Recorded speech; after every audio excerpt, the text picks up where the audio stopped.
All right, now we're going to talk about some of the simple communication devices. One thing I want to remember to say is one of the mistakes that's made in general with the simple communication devices, when a child is using something like the sequencer, randomizer, Big Mac, ProxPad, all of those kinds of things, oftentimes when they move to a higher level device, this kind of thing gets put in the drawer, and it should never be put away. It should be now, in addition to them using a simple device, they also have a higher level device.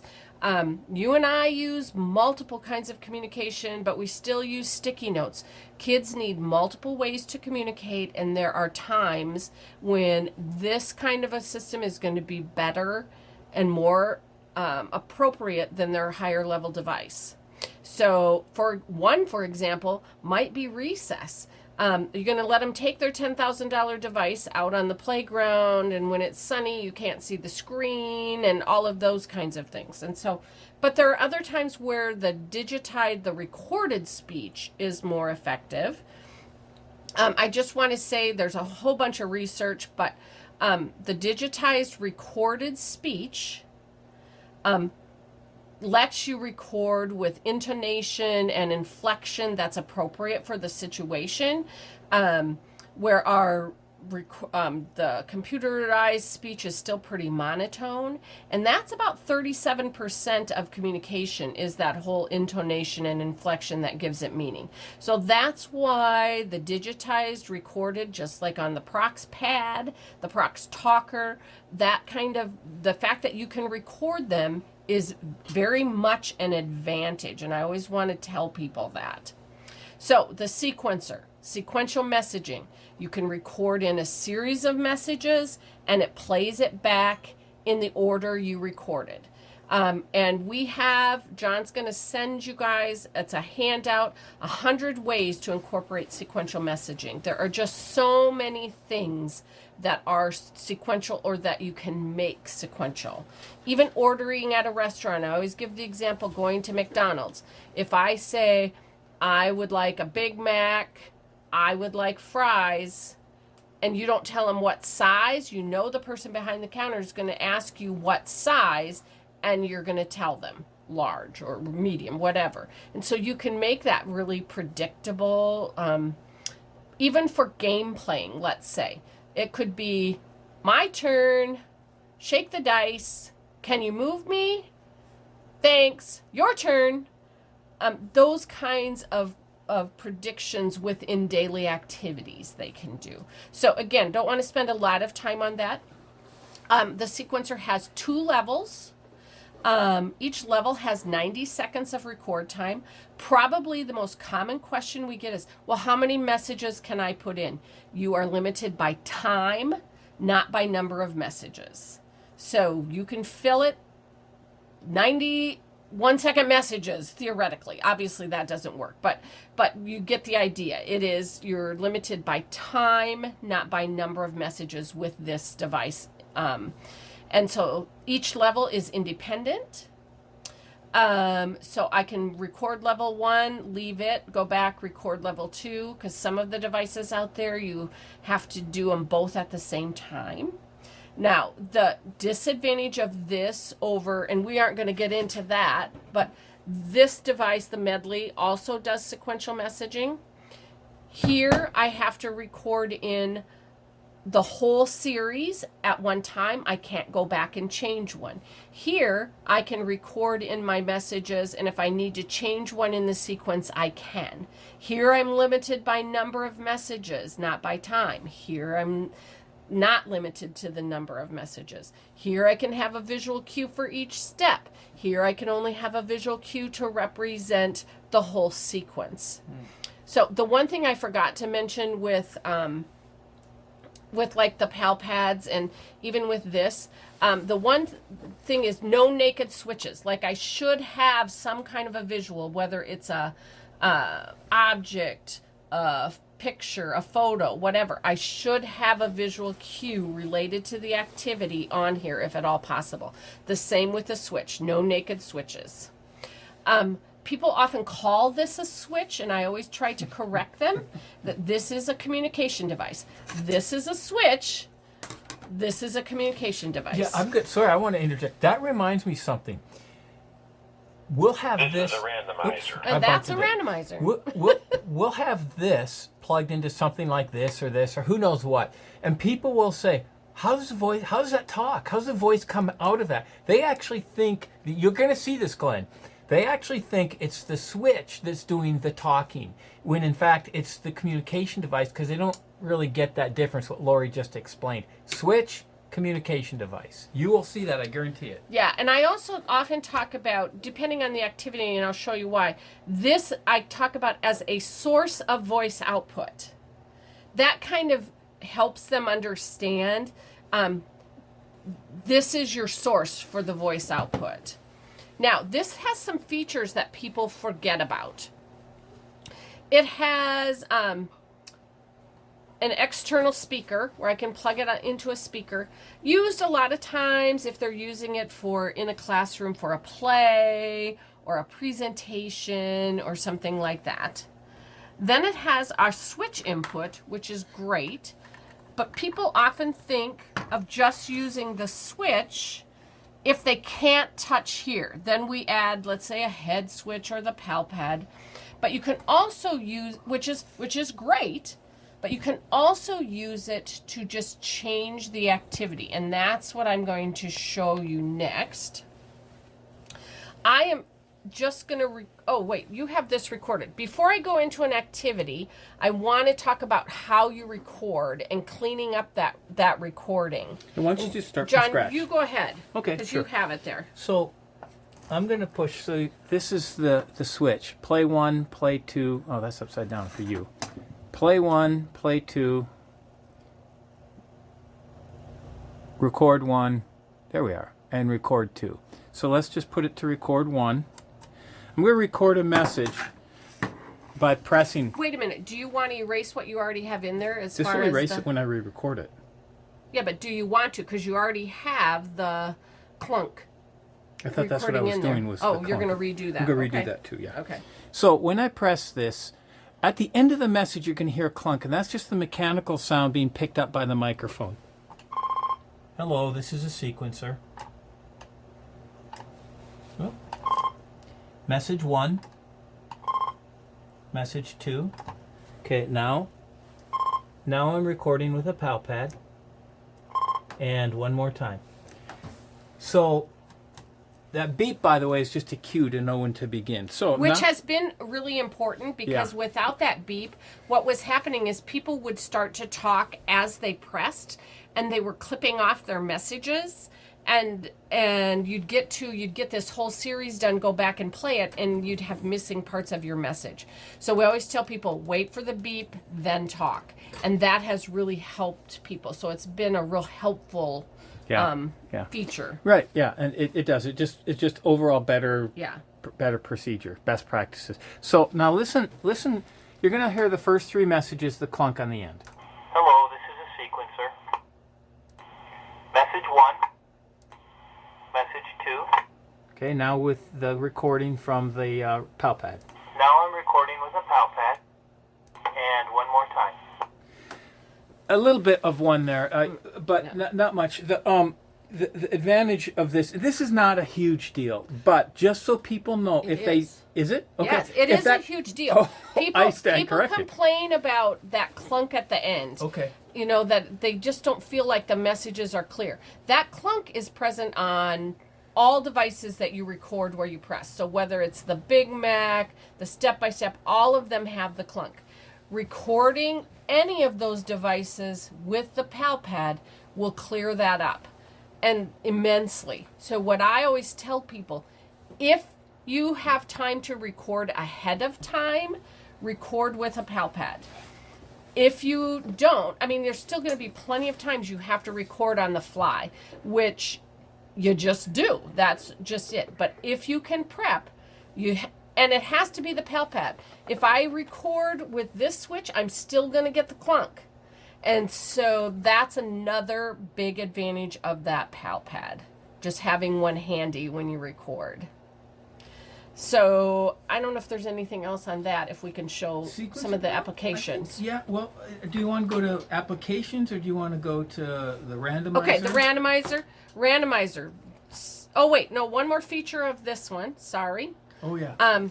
This is one we use a lot and people don't know about it. And ours is called a relay, but basically I can plug in any kind of battery operated device and it's going to run the length of the message. Hello, this is a sequencer. Message 1. Message 2. Let's do something, Lori. So watch this, Glenn. I'm going to record a message. Hello, how are you? I am fine. Okay. Did you see what I did? Watch. Watch this. Hello, how are you? I am fine. It continues to operate for the length of the message. And that can be very useful. And I always tell him the length that you record, because as you saw, John stopped the message but continued to hold to record dead air, basically quiet, to go along with it. That really helps because you can add voice to the activity. One of the activities, for example, that's in the case is a battery adapted scissor. Well, the child can't make the scissor go, so the aide or another student is going to actually make the scissor go, but he's going to control it. The student's going to control it. So the messages along with it were fun things like, oh, let's cut. Hey, stay on the line. You're getting off the line. Keep going. You know, so every time he interacted, the cutting also happened. Or for example, this with the light. Hello, how are you? I am fine. Okay, this could be the trick or treat sequence. And so it's like, oh, Hello, how are you? trick I am or fine. treat. Hello, Thank how are you? I am you. fine. You know, that kind of thing. So there's all kinds of. The other thing that it's really, really important for is kids don't, especially our kids that use devices, often have terrible eye contact. And so I have taught kids just with a simple tap light kind of thing. All right, as long as that light is on, you are talking. So you need to look at the person you're talking to until that light goes off. And so you can train some of that eye contact with that. That's another important thing that can happen with that. But it's a feature people forget about. It can be just adding more fun, but it can also be very much a learning tool. All right, so the randomizer has all those same features, records the same, all of that. But what it does is so you record in a series of messages and it plays it back in random order. Now, level 1 is truly random. So playing Duck, Duck, Goose, let's say, that's going to be truly random. Level 2 is the elimination mode. So it presents them randomly, but it represents each message once before it would repeat. And that's important for other game things, but also for things like, let's say, taking roll in class. You want it to say all the names first before it would repeat any. And so there's just different reasons for each level. Another way I look at that level 2, Lori, too, is say you have, like you said, a bunch of names on there for picking teams in a class, or bingo. Think of it as scrambling that list randomly and then playing the list back. That's what it's kind of doing. And you need both of those features. Again, we have a handout on, I think it's 40 or 50 ways to incorporate random messaging. They each have a different purpose. Again, the medley also has random mode. So there are 2 options, but it doesn't have the elimination mode. And so again, you'd use them for different reasons. Then anything else on the randomizer? I don't know. No, I think Because it has all those it's same exactly the features. same as the sequencer, except it plays back differently. Yeah. Then And again, we'll get you those ideas. We have some Yeah. lists. I'll get you the links. Yep. But I wanted to show you one of the most common ways of incorporating both the PalPad and the sequencer randomizer together. Let's go this way. Yep. That's And up. So, again, one of the most common literacy kinds of activities is reading. And so the sequencer is great for that. I can plug in a single message. Oh, that's the other thing about both of these. People are always like, do you have something like the Big Mac? Well, yes, I can record a single message into these. So, for example, in a book, every message might say every time they touch it, it might say turn the page. So you can use either of these devices as a single message device, such as the Big Mac, but you also have other features. So it just makes it more versatile. That reminds me, I want to interject. Glenn, I don't know if you know a lady from New York who uses this. I'll think of her name. Oh, Gretchen Hanser. Gretchen Hanser. Gretchen Hanser loves this, and she does a lot of talks. Here's why. The Medley has, I should go this way because I know that you can see that. The Medley has 8 switches, external jacks, or jacks for 8 external switches. Here's how she uses this. She'll plug a switch in, doesn't matter, whatever, the Big Red or one of ours. She'll plug this in and use this as a Big Mac.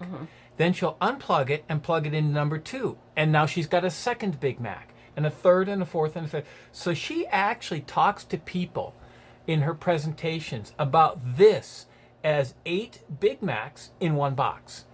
And to her, obviously having 8 individual Big Macs, you can do things that you can't with this. But to her, if you have a single Big Mac and you want to use it 8 times, you can do that. And each one is thought of as an individual Big Mac built inside of here. I just wanted to point that out. All right, so I can record, and I'm going to just quick do this. It's going to have a clunk because I'm not going to record it with the switch. 1, 2, 3. All right. So we're going to pretend I recorded the story here. So here's page 1. Show them show them it in the back. what Yeah, we've just done. wait, not yet. Oh, okay. Okay, so I can obviously hit here. 1, 2, 3, All right, but that keeps their focus on here and not on here. So now what I did, again, plugging in that external switch is just like hitting the top. So, but I put that switch in the back of the book, and I have it in what's called an overlay pocket, but you could put it in there with Velcro, whatever. So now I can read that book by just touching on the page. 2, 3, And I could keep going. That keeps their focus here and not on here. People love that activity. In the cases, there are several of these. Yes, it works in board books. So I have this one. That sticker's important. Yep. Because that elevates, what that sticker does is it sort of, in one spot it elevates it up so that the depression isn't, But I it's also- not distributed over the whole book, or Yeah. the switch that way. But I also, 1, when you're working on fine motor, you see I have the little tiny switch in here. Now I need good fine motor. I did put a sticker on each page 2, so they know 3. where to point, where to touch. 1, Where on this one, using the big switch, basically no matter where, I don't have it plugged in, but no matter where I touch, so you can change the activity, not only motor by changing the size of the switch, you also change that activity by what you record. And so it might be, again, a simple message like turn the page. You might add sound effects to the book. It might be the text. It might be the rhyming words. So again, you change it by what you record. But putting that into things, just another quick example of putting it into things with multiple switches for the PalPad. This is just a photo bag. You were supposed to put pictures in there, but I put little switches. This would become my voice output inside because I need multiple switches. The sequencer and randomizer, you can only have one switch at a time. And so that, now this becomes my trick or treat bag. It said trick or treat, thank you. We recorded a scary sound, and then did I scare you? So those are, again, the little PalPads in there where we embed the technology into the activity, which is kind of one of our big deals. So I think that's it on Yeah. the sequencer and randomizer. Yeah, that's about 21 minutes, so it's there. Glean from that what you will. You gonna turn that off? Yeah, and next up, I think the link switch and the honeybee. Okay.